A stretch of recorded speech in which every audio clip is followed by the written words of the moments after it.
All right, Coach.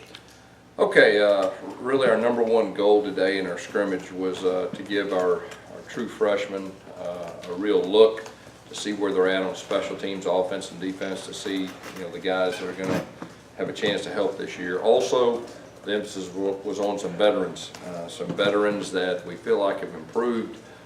Really give them a good look, see what they can do. Started out our practice with a special teams period. We went live field goal just like we did last Saturday. We're trying to get as much depth up front as we can, and then of course get the work on the block also. We went kickoff versus kickoff return. We got 2 good reps of that, and just trying to figure out the pieces of the puzzle, who's going to be on that. We had 2 of our returners, John Franklin and Noah. They were the 2 that got the returners today. We went 10 punts, and I just really wanted to give our punters a chance to show what they could do. And I thought Ian Shannon had a good day today. We put a lot of pressure on him, and he did a solid job with that. Then we had a 3rd down period.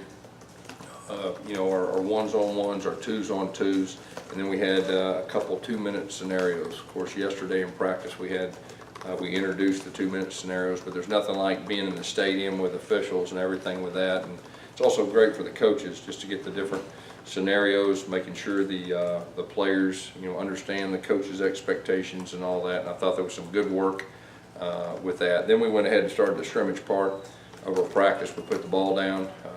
Ones did some.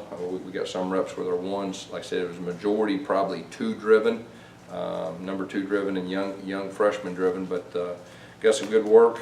I thought the offense did a good job today. They had some explosive plays, and thought they rebounded from the last scrimmage. Our defense also did some good stuff. I believe they had a safety and had 1 interception. I think all 3 quarterbacks threw touchdowns in the course of the scrimmage too. So overall, it's a good day. No major injuries. That's always something that this time of year you're concerned about. So overall, I thought it was a very solid day. Questions? Are you starting to have the answers you want from Sean at this point? After today, there'll be 2 scrimmages. It'll be good. He's done a good job, I'll tell you that. He's done a lot of good things. Is there any concern with the interceptions he's thrown in these scrimmages, guys? I really can't remember the first scrimmage. I don't know exactly. Can't remember who exactly threw it today. So I don't know where you're getting that information. Gus, how close do you feel like you are to making that decision on the quarterbacks? Could it come in the next couple of days? This is a evaluation of scrimmage. There's no doubt. I'll get with all 3 sides of the football, and we'll have some personnel discussions. I'm not ready to stand up here right now, really, with any position and tell you that we're ready or we're close. But this, obviously, having 2 scrimmages, we got a lot of information. Gus, talking to Tim Thursday, he said you guys got a pretty good battle going on. Talking to who? Tim Horton. Okay. For the 3rd team running back spot. Did you get some looks at those guys today, and how did they do? Yeah, all 4 of those guys, got an opportunity to really test them, and got a couple series. There was a couple drives that, we're always looking for how they respond after maybe the 4th or 5th carry of a drive, and I think most of the guys got an opportunity to show what they could do. Of course, there's a lot more to playing running back than just run the football. The protection part and the check downs, and like I said, one of our emphasis, that Chip has really tried to make an emphasis is, the running backs being more part of the passing game and the check downs and all that. So, but we got some good information, with those guys today, and that was by design too. How much did Sean, go ahead. And Devin Barrett, freshman, how's he doing so far? Yeah, he got a very good look today. He got, got quite a few carries to show what he could do. He made a couple good runs, and of course my big deal is ball security. I think he protected the ball pretty well today. How much did Sean White work the 1st team offense? I think Chip had it pretty much equal, with him and Jarrett today. Both of them got reps with the 2s also. And then Malik got reps with the 2s and the 3s. You like what you're seeing from Prince Tega at left tackle right now? Prince got a lot of work today. So, when I said the veterans, a handful of veterans to really get the majority of the work, he was one of those guys. And, you know, he's a very talented young man. He's just inexperienced, and just really wanting to give him another scrimmage type situation with a lot of plays just to see how he reacts and all that. But I'm real proud of where Prince is right now. Do you like the way Braden looks at guard? We know how Braden looks at guard. I mean, obviously with two years, I mean, he's a very versatile guy. And I know Herb is kind of mixed and matched guys from time to time, and you know, Austin Golson's also played some guard at times too. So, you know, we'll start settling in, you know, fairly quick. And like I said earlier, I'm not ready to stand up here right now and tell you for sure dates of anything, but you know, we'll start settling in on offensive line sooner rather than later. Yes. How valuable is a guy like Darius James that can slide from left tackle to right tackle? Yeah, you know, you're talking about a senior, you know, that started at left tackle, and he also can play right tackle, and you know, I think that's very important, you know, because you know, when you have injuries, I mean, a lot of times you still want to try to keep your best five on there, and the guys that can play multiple positions, well, that really helps you in the long run. Gus, you guys with the added week in camp, does it kind of have to adjust to it in terms of, well, because this long into it, a year ago, you'd have probably had to have been making final decisions. Yeah. But you still got 3 weeks to go. Yeah, we still got 3 weeks. You're exactly right. It's been a little bit different from that standpoint, and it's been a little bit different, you know, having an off day, and just we're longer camp, so strategically we got to be smarter. You know, so we have the off day that's off day. Then we have the Thursdays that we hadn't been practicing, but we've been walking through and meeting and everything with that. But, you know, as far as decision making, it could be a little bit different, you know, with that. How's the competition at Buck coming along? Just talk about those. Yeah, you know, it's coming along good. I know, you know, Rodney's trying to get, you know, some depth at that position.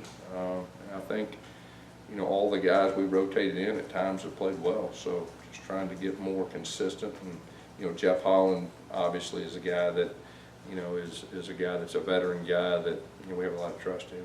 Did you guys hold out Kyle Davis today? There was a few guys that we did hold out, but that was by design too, you know, to give some other guys, you know, some looks. Is Trey Matthews and Daniel Thomas among that group of held out players? I believe they didn't participate. And you know, our defense, you know, first team defense was missing some guys today, but like I said, that was by design to get some of these guys that are either older and get opportunity to show what they can do, and the freshmen too. Gus, John Franklin kind of struggled with ball security at the quarterback position last year. Where is he at that with wide receiver and more Well, at return? you know, when you're a quarterback, you're touching the ball every day, you know, and when you're a receiver, you just touch it when they get it to you. So I've not seen an issue. There's not been an issue up to this point in camp as far as that goes. Is there any question or concern about Daniel Thomas when he could return from his injury? No. You know, Whitlow is the only one, you know, he had an ankle issue this week. He's the only guy that will have a chance of not being ready for the first game. Everybody else will be ready for the first game. You know, anytime you have camp, and we've been getting after it. I mean, it's been very physical. That's been by design too. And you're going to have guys banged up from time to time. You'll have a couple guys you want to hold out just to get them healed up or whatever. But we expect everybody, but possibly Whitlow. He had an ankle injury, but everybody else. You spoke obviously about timelines. All the assistant coaches said they'd like to start figuring out their depth charts this upcoming week. The same for you at every position, including quarterback? Well, you like I said, we're going to have personnel meetings, you know, after this second scrimmage, and I'm not ready to put a timeline, but I mean, kind of common sense is you'd like to start putting the pieces of the puzzle. When do you plan to meet with the staff? I'll do that either today or tomorrow. This time of year, it gets kind of hot at practice. Players might not have the eagerness. Are you seeing some guys, leaders step up, offense and defense? Yeah, one thing about our guys, I mean, they've come ready to practice. We've not had any of those days that you had to kind of give them a pep rally. And they practice. It's been hot out there. That's good. Getting used to it. That mental and physical toughness, that edge that we always talk about. I mean, this is part of it. But I've been real pleased with the way our guys responded, and you know, they're hungry. You know, and I said that before we got started. still feel that way right now. Are you Gus, beginning to see Jarrett separate- finished spring pretty strong. Has he continued to play that well this fall so far? Yeah, he's done a lot of good things. He's done a lot of good things. He's a talented young man, and you know, he's probably carried it on in fall.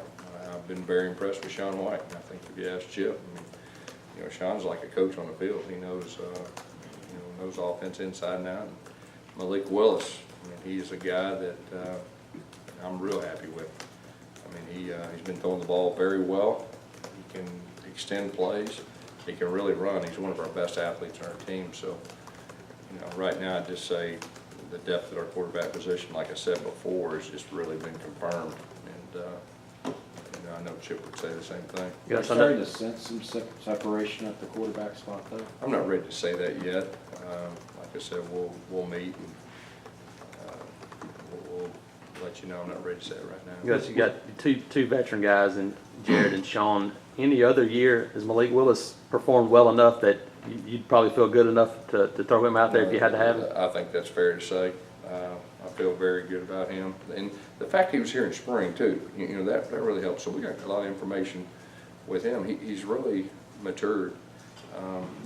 There's playing quarterback is not just all about going out there and playing. There's a lot more to playing quarterback from a leadership standpoint and setting the tone for practice and everything, studying extra more than other positions. And, Chip really challenged him after spring, and he's answered the bell. So, yeah, we feel very good about him. With that being said, Coach, is it a situation if Malik keeps playing well that you could see a package?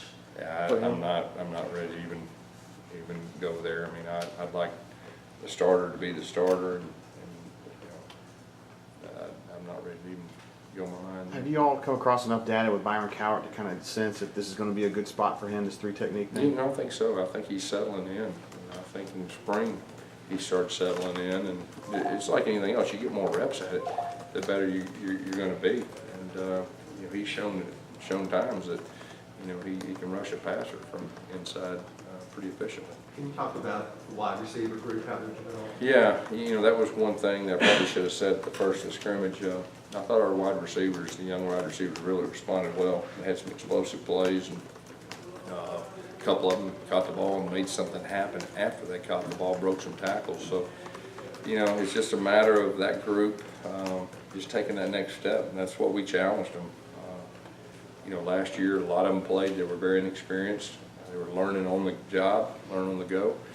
Now they've had a spring, and now we're in the middle of fall camp. They got to raise their level as a group. And today, as a group, I was pleased with them. Did the top two running backs get any reps then? They did, not full tackle, but they did as far as the 2-minute, as far as the third downs and everything that goes with that. Is Ian taking command at punter at this point? He had a good day today. So I was real happy for him because a lot of pressure was on him. This was a time that we challenged our guys, in front of our coaches and our players at the stadium, and he responded well. Coach, what's not full too, sorry. tackle? Yeah. What's not full tackle? What does that mean? What's that? Not full tackle. When you tackle on the ground. When you tackle on the ground. Gus, Darius Slayton, the guy that has been around the program for 3 years, but how have you seen him mature? Because physically he looks a lot better. Yeah, Darius is one of the old guys. Him and Ryan Davis, they're really the two older guys of the group. And Darius is a mature guy. He's a very competitive guy. And you see him getting better and better. He's real tough on himself. He wants to be good, and I think that's very important. Yes, Rodney's kind of well-known, I guess you would say, for his coaching style. Could you just talk about him and what he brings to the staff? Yeah, well, I mean, he brings a lot of experience. He brings a lot of toughness and edge. I mean, here at Auburn, we pride ourselves on being mentally and physically tough, and we're blue collar. And, he does a good job of extending that to our players. And, of course, our other two coaches that were Auburn players, too, I mean, they understand that, too. So, I think it's very important that we have guys, and all three of those guys have won SEC championships when they were here. And I think that really is important. Been there, done that, just automatically demands respect for those guys as coaches. Anything else?